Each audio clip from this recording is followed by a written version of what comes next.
Welcome back to Proxy, everybody, and today we're finally going to be diving into Wraithblades and talking about whether or not they're trash or treasure.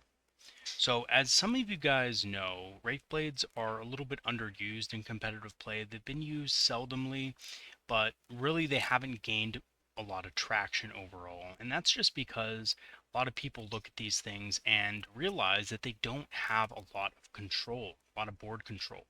When you have Wraith Guard, on the other hand, they have their Wraith cannons, they can shoot back at enemies, they can overwatch. There's a lot more interaction there that Wraith Guard can do that Wraithblades just can't. However, I'm here to tell you today that Wraithblades are still very good, and in fact, they have some really good, interaction into some of the more competitive units in the 40k landscape right now. And I also suspect that after the nerfs, they will have even more interaction with said units, and I'm going to go ahead and explain why as well in just a second.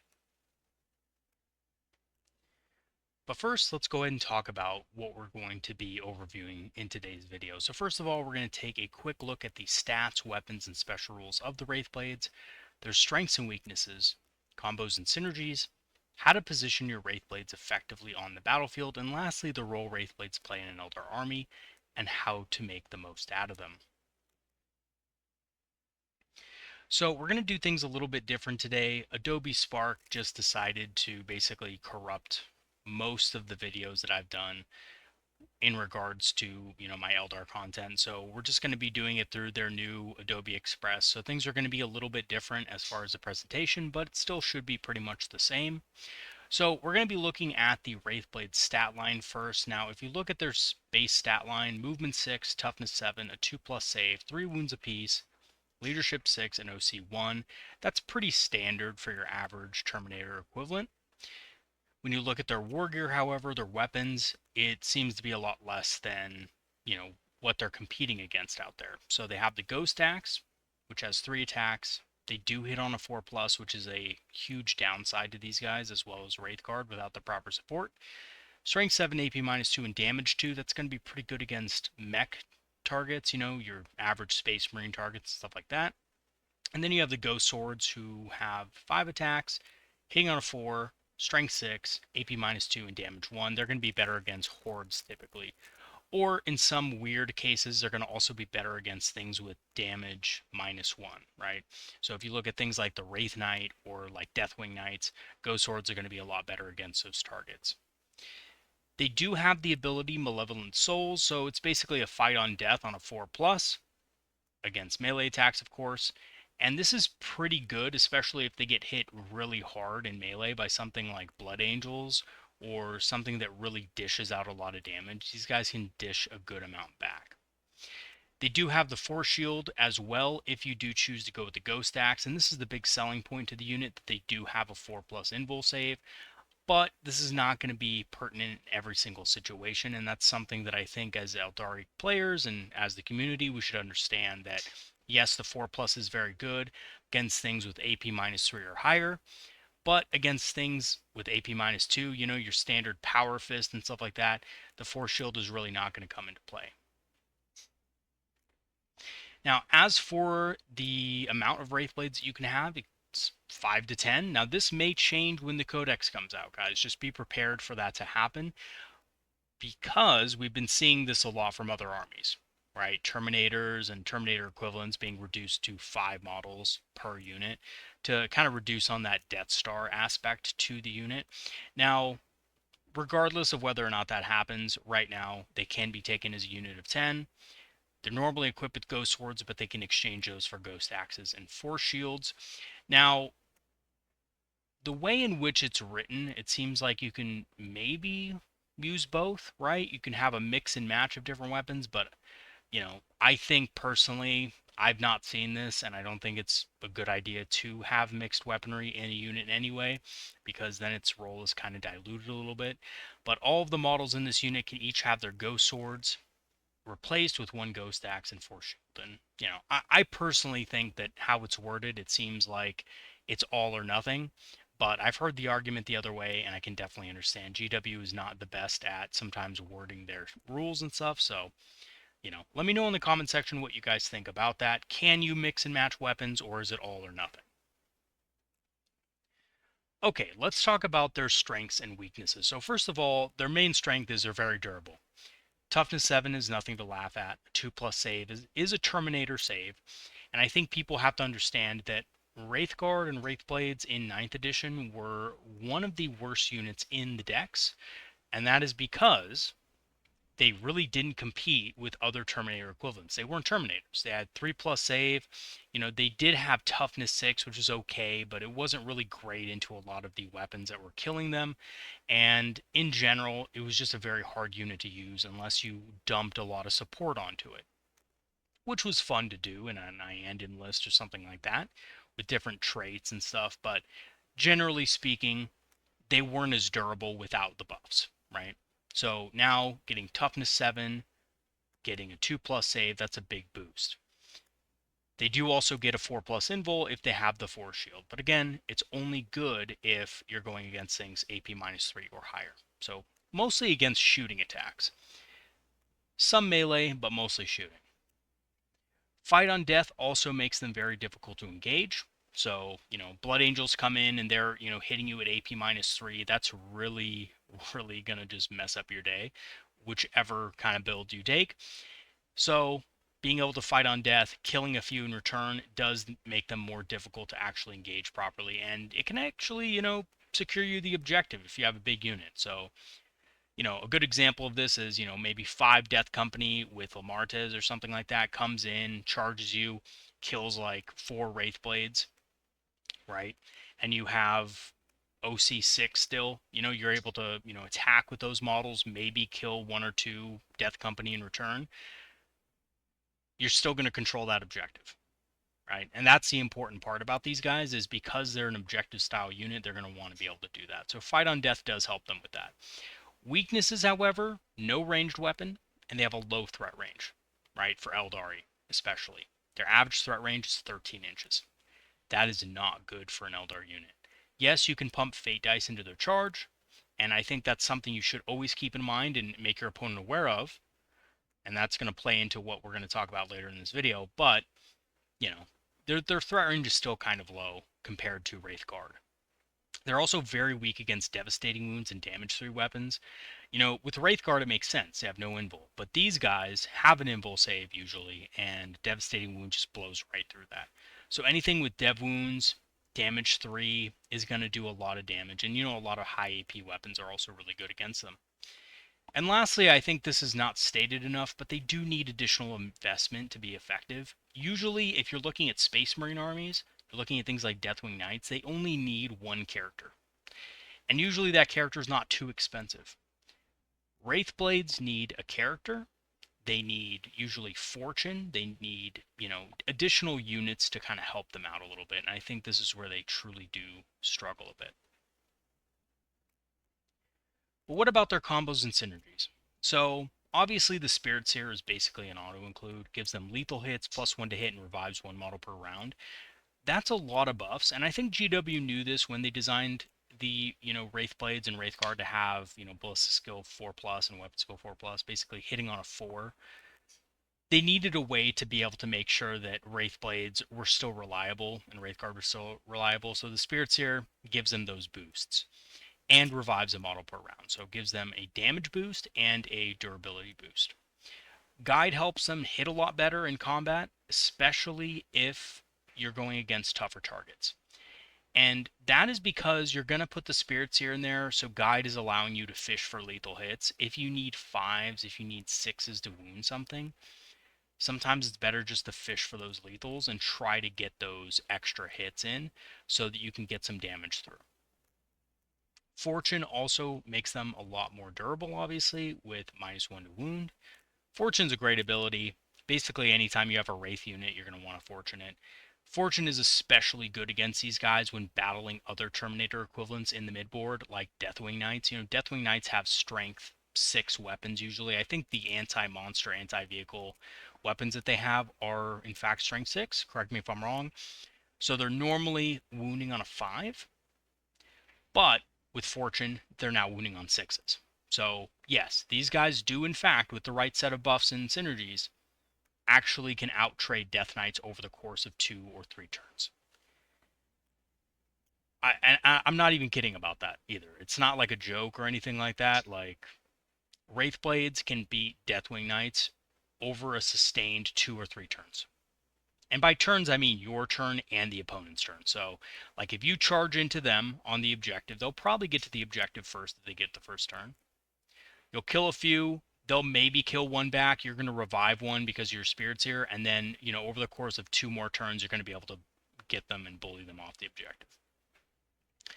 D cannons can also pass out a -1 to hit debuff against non-vehicle and monster units that can threaten them.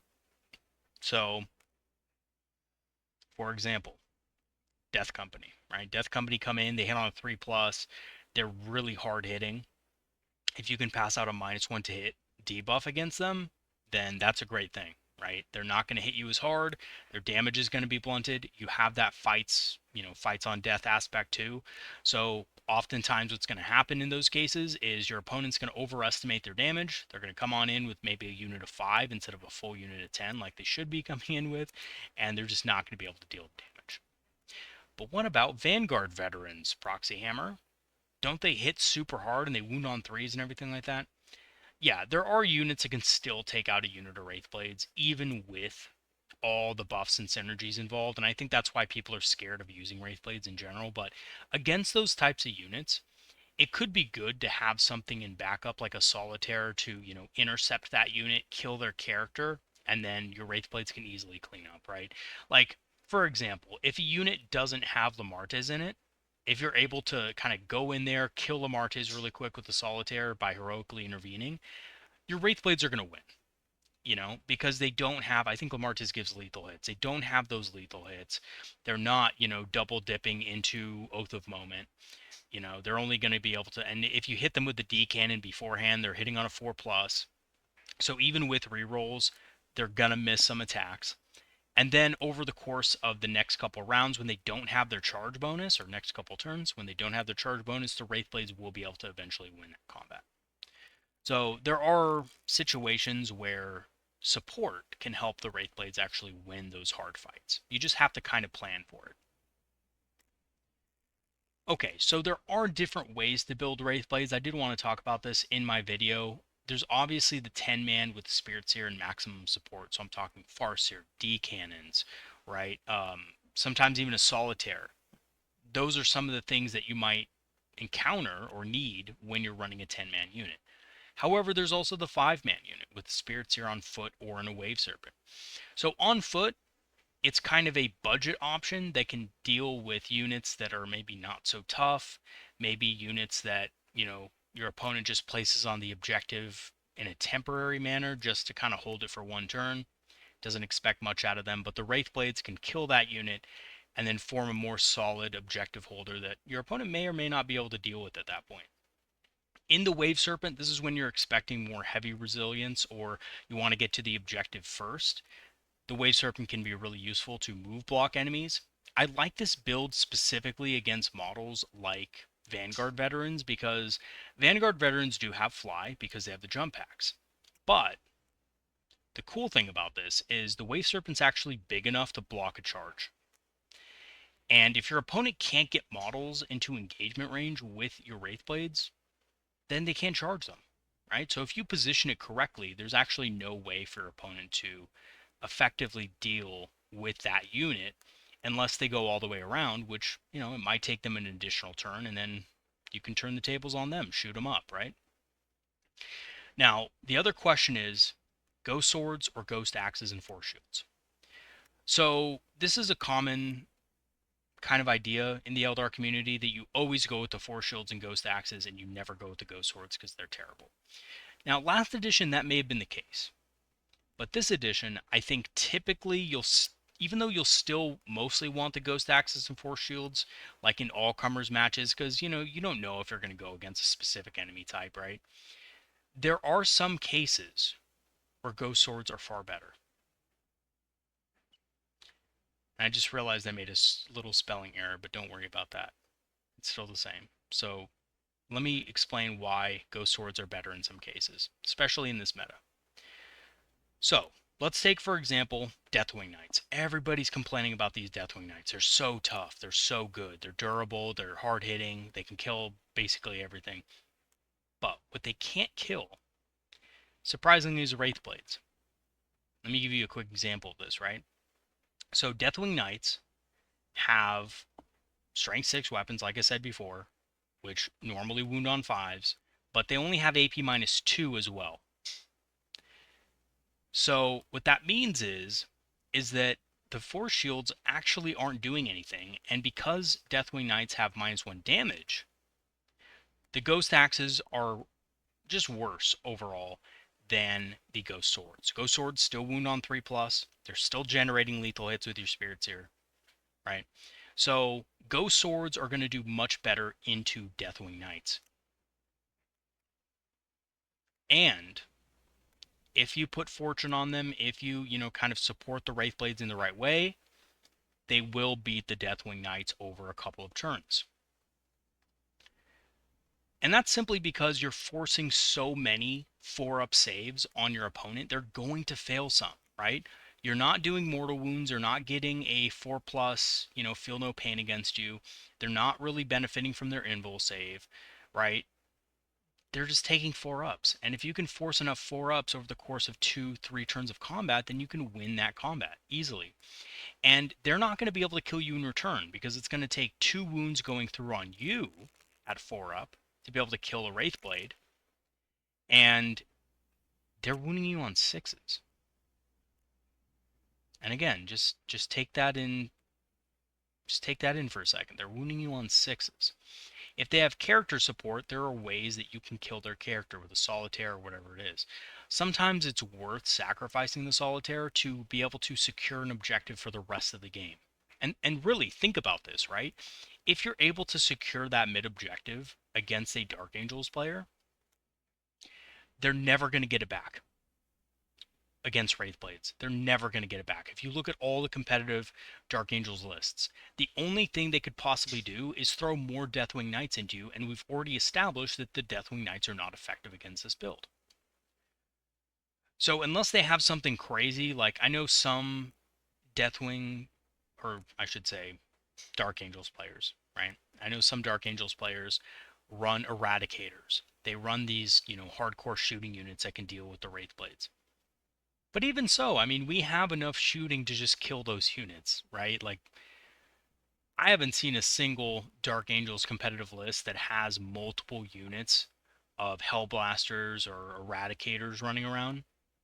Max, I've seen like 1 unit, right? And that could be on the other side of the board. That's the other thing, right? Like, when you're positioning these guys, you need to make sure that they're away from their biggest threats. So if you see Eradicators on one side of the board, then put your Wraithblades on the other side. They're not going to be able to engage with them that game, right? So anyway, that's some different ways to build your Wraithblades, and Ghost Swords might actually be better against some opponents than the Force Axes. And also, or Ghost Axes. Also, they're better against hordes of infantry, right? So if you're going against Imperial Guard, if you're going against Tyrannid, right? Being able to perform better against infantry might actually be a big help.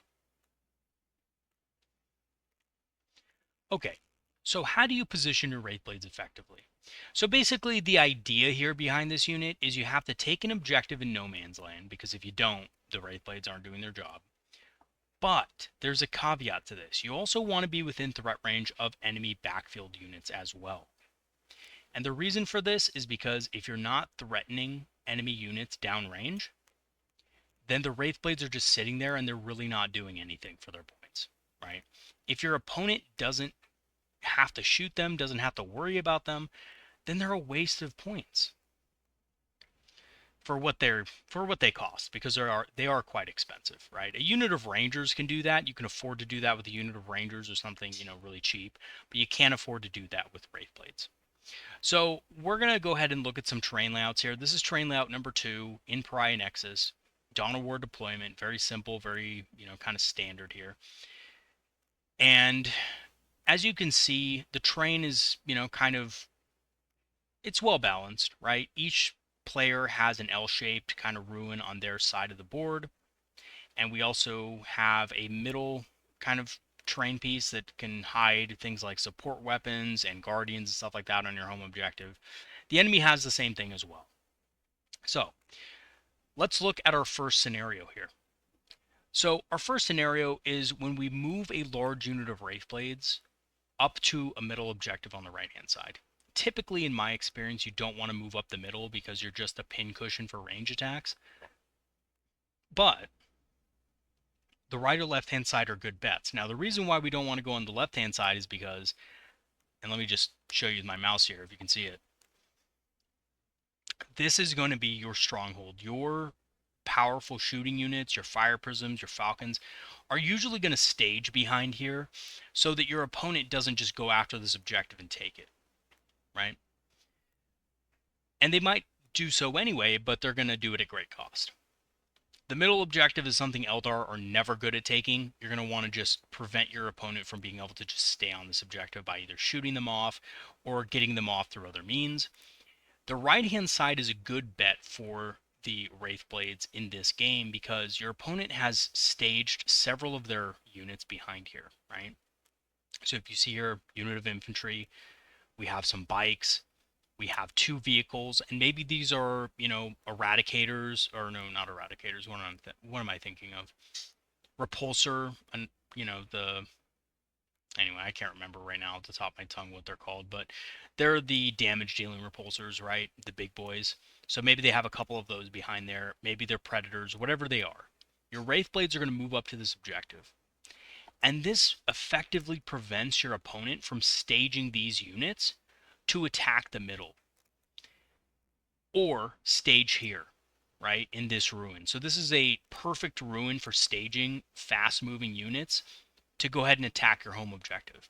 There would be nothing more than a Blood Angels player loving to stage a unit of Death Company right here and then just attacking your Guardians on the objective, attacking your Autarch, and just destroying him, taking the objective for themselves, and forcing you to deal with these guys now. The Wraithblades prevent this because now your opponent can't stage effectively, right? And if your opponent just sits there, your opponent can also, can't just sit there as well, because you can then charge their units, do a multi-charge, and tie this all up. Bikes, vehicles, they don't do a lot of damage in combat. Wraithblades aren't going to be affected by that. Maybe this is Death Company right here or something. Well, they're going to be targeted with attacks right off the bat, and they're mostly going to be brought down. Most of the Blood Angels' power currently comes from them charging into somebody. So, if they're charged themselves, they're in a little bit of a bad spot, especially when they're outnumbered like this. So this can really effectively set up some really efficient or inefficient trades as they move into position or when they try to deal with the Wraithblades for your opponent. And that's how you want to set them up. Now, you might be asking, well, how do you get your opponent to set all these units up? This is, something of an ideal situation. Well, you don't, right? Your opponent sets these up in the beginning, and you know your opponent's going to try to move units over in this area because this is an L-shaped ruin. This is a lot of cover. This is great, right? Your opponent from this position can move over here safely, and then can move to your home objective over the course of 2 or 3 turns. This is how experienced players think about moving their units. So if you can just shove 10 Wraithblades right here and say, okay, your plan is basically destroyed now. Either you have to keep moving and expect something to be lost, or you just sit there and you get charged by a bunch of Wraithblades. You have to move something else over. You have to take out those Wraithblades, right? You're messing with your opponent's plans severely. And that's kind of how you have to play the Wraithblades. You have to make sure that they're threatening other units. Let me give you another example. Let's say that instead of putting them over here, we put them over here this game on the left side, and your opponent had nothing over here. Well, do you think your opponent's going to go after this objective when you have Wraithblades here and you have a bunch of, whatever fire prisms or fire dragons or whatever other damage dealers you have? No, they're not going to care. They're just going to ignore this side of the board, and they'll say, yeah, you can have this side. I'm going to take this, I'm going to take this, and I'm going to take your home objective. And you're not going to win that game.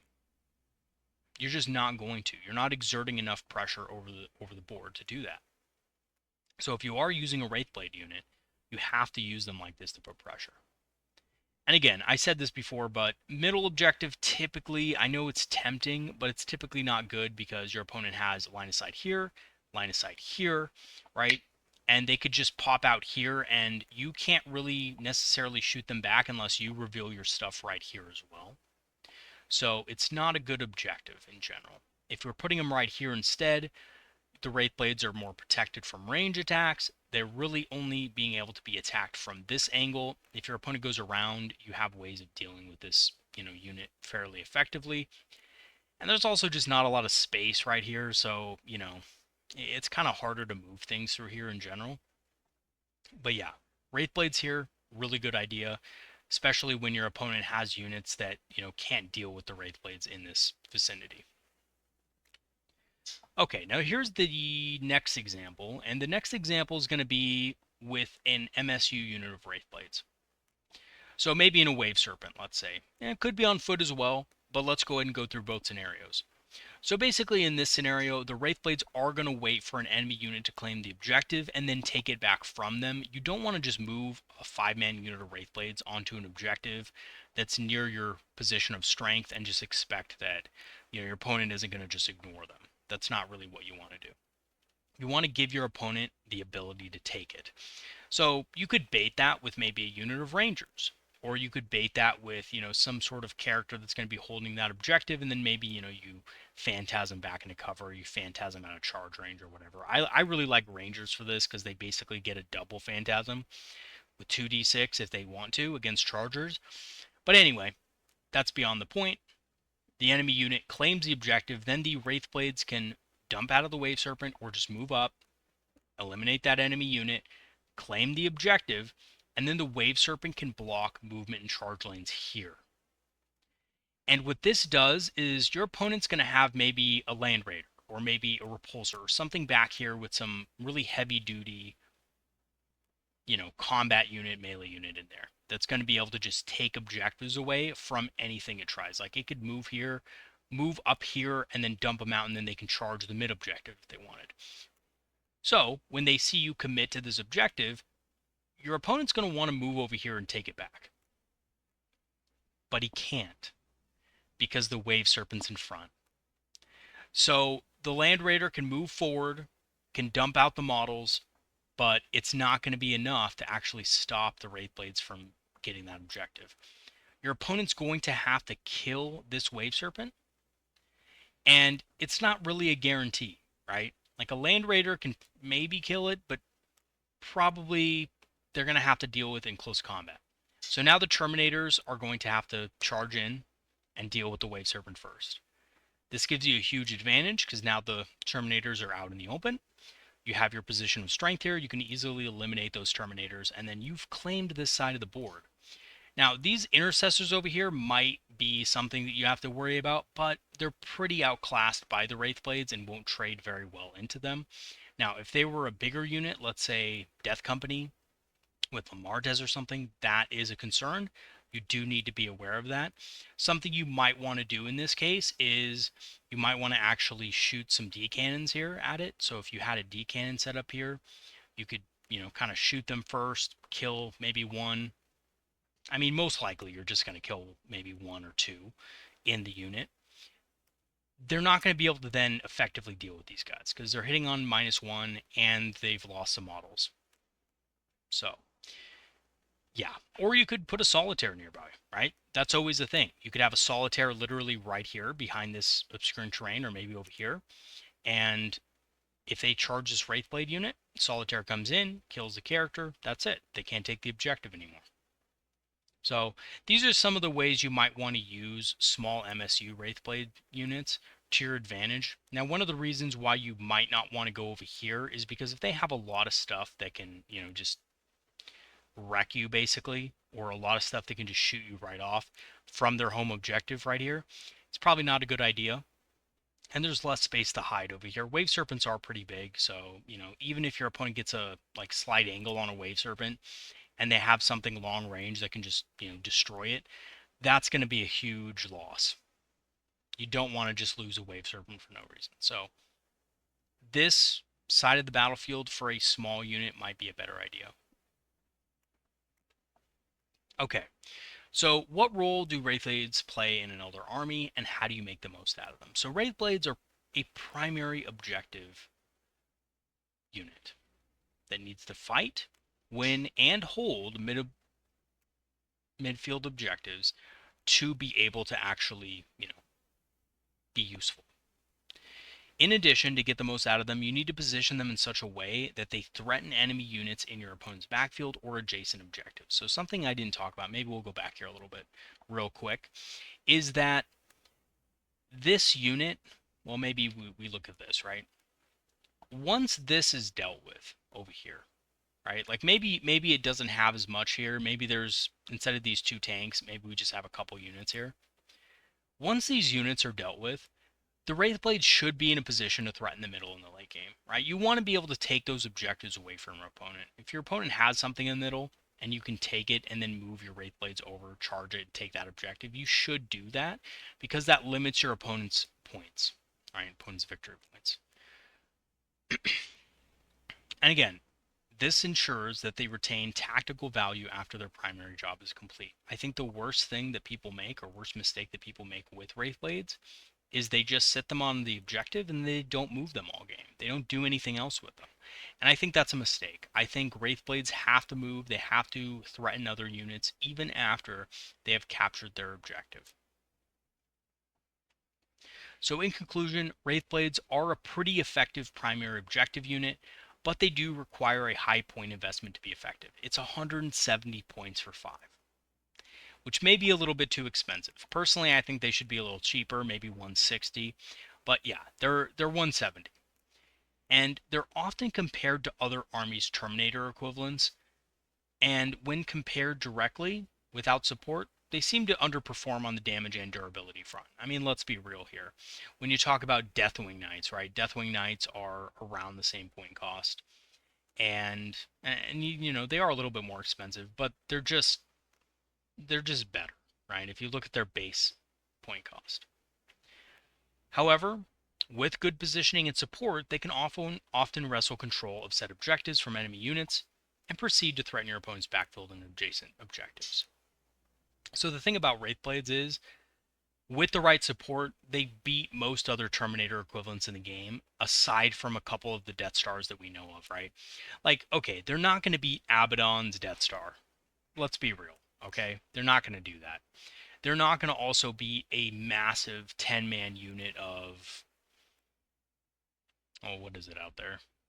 I guess there's not really many more 10-mans out there that are roaming around, but they're not going to be able to, for example, go up against Space Wolves and destroy Logan Grimnar's, huge unit of Thunderbolt Cav.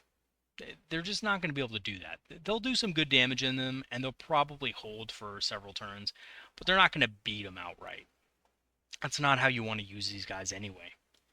You want to use these guys as a unit that can tackle those, kind of primary objectives and, at least try to stop your opponent from getting full control over the middle. And then later on in the game, once you actually do win that objective out, you can threaten other things. So I did want to talk a little bit about Space Wolves here because I think that Wraithblades can be effective against them, but they're going to require probably the Ghost Axes to do it, just because I think Space Wolves have some, kind of higher AP attacks in general.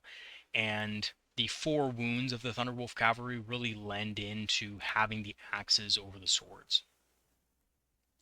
So my thing with Wraithblades versus Space Wolves, just on paper, because I actually haven't fought against Space Wolves in a long time, but on paper they seem pretty good, right? They have lethal hits, so they can wound pretty effectively.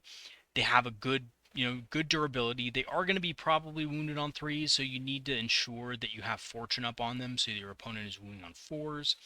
Logan Grimnar is just a beast of a character, and you probably won't be able to even kill him with a solitaire. So you need to have a plan to deal with him. Luckily, he's a very large model, very hard to hide. So, that could be, something that goes for you. But you need to be able to secure that area of the board, and that's going to require support. It's going to require more than just the Wraithblades. Maybe even you have an Avatar of Cain in there. Avatar of Cain, by the way, will wipe out a unit of Thunderwolf Cav, no problem. It's just the objective control that really the Avatar kind of loses out on. And if the Thunderwolf Cav get the charge, they're going to do a lot of damage. So you can use Wraithguard or Wraithblades to screen, and then you can use the Avatar to heroically intervene into that unit and make sure that you at least secure that area of the board. Against Space Wolves, it's important that you don't get locked down in your own deployment zone. Now your opponent's also going to have 2 other units of Thunderwolf Cav running out there, and you're going to need to screen these units out as long as possible until you can actually move your Wraithblades from the unit of Thunderwolf Cav that they killed onto the other objective or next objective so they can kind of force the Thunderwolf Cavalry to deal with them. And that's simply because if you are able to control the middle objectives and you move your army into the middle, which is right, it's bizarre. It's really bizarre for an Eldar player to move their army into the middle of the field. But if your opponent is already closing in on you and is going to shut you out of the game by surrounding you in your own deployment zone, it's better to just throw your units out there, engage them head on, and just try to wrestle control over one section of the board. At least that's my opinion, right? And then from there, you have units like Swooping Hawks, you have units like Warp Spiders, and all those fast units that can, get around the Thunderwolf Cavalry, score your secondary objectives, kill those other units. Maybe they have some Wolfen or something like that lurking around.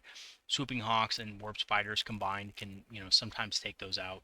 They're not that tough. I think they have a 4+ save, and I think they have toughness 5, but still. I mean, you're dealing death wounds and you're dealing lethal hits to them, so you should be able to take them down with those, kind of combined arms forces.